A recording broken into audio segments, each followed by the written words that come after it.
How's it going, guys? I'm Coach Scott with CrossFit 584. We're going to go over a really good warm-up for anyone who is about to squat. You could also use it for a deadlift. It is using a lot of the major movers in a deadlift as well, but we primarily use this for squatting. Called the Kang squat.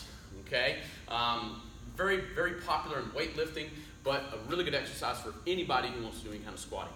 It works the bar path of the barbell, the balance on the feet, and it recruits the major movers for a squat. So I got a manual here. He's going to go through a couple of reps for me and a couple of points to focus on. As he starts to push his butt back into a good morning, he's trying to keep that bar roughly centered over the feet. We don't want it too far over the toes. We want it behind the heels. Okay? He's then going to swing his knees through his torso back to vertical into a squat position, keeping the hips tight, balanced well on the feet. He's then going to reverse everything, moving back to the bottom of that good morning position, building tension on the back of his body. Then he's going to kind of squeeze his butt and stand back upright. The whole time focusing on the balance of his feet.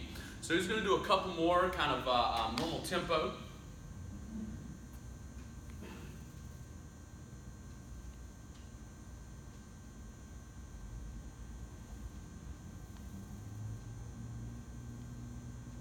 Good, okay?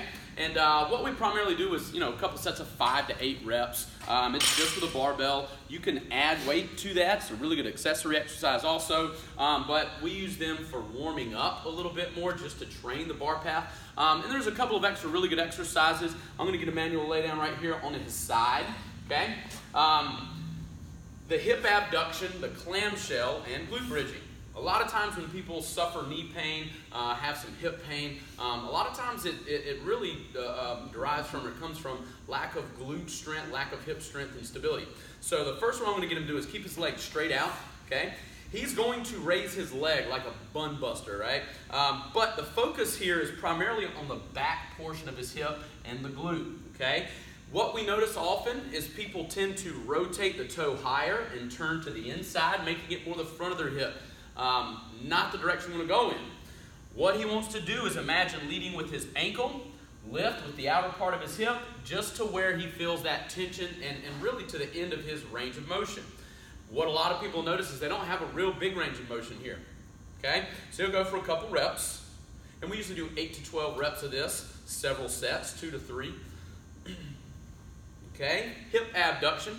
The clamshell is now going to be half of that, or he's going to pull his feet roughly half that distance into his butt. And he's going to keep his feet planted. He's going to open the hip, raising the knee, but again, keeping one hip stacked over the other. Right back down, right back up. Good. Notice his limited range of motion, okay? Right back down. We often see people think, I've got to lift my knee higher, so they rotate their torso. Okay, good, you've got your knee high, but you're completely eliminating the purpose of this exercise. So keep your hips stacked, you're on your side as he lifts that outer part of his hip and glute really tight right there, okay? And again, several sets of about 8 to 12 reps.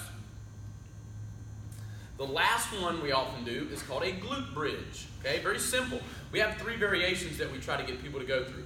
The first one is just simply planting the feet, pushing through 2 feet, squeezing the butt, bridging up as he pushes the hips to the ceiling.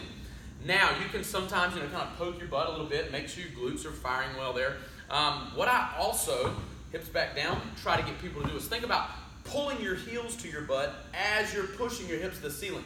Makes it a little more complex, but you'll notice a stronger fire of your glutes. So if he thinks about pulling his heels to his butt, sliding them on the ground as he's squeezing in that bridge, he's going to notice a much stronger use of his glutes there, all right?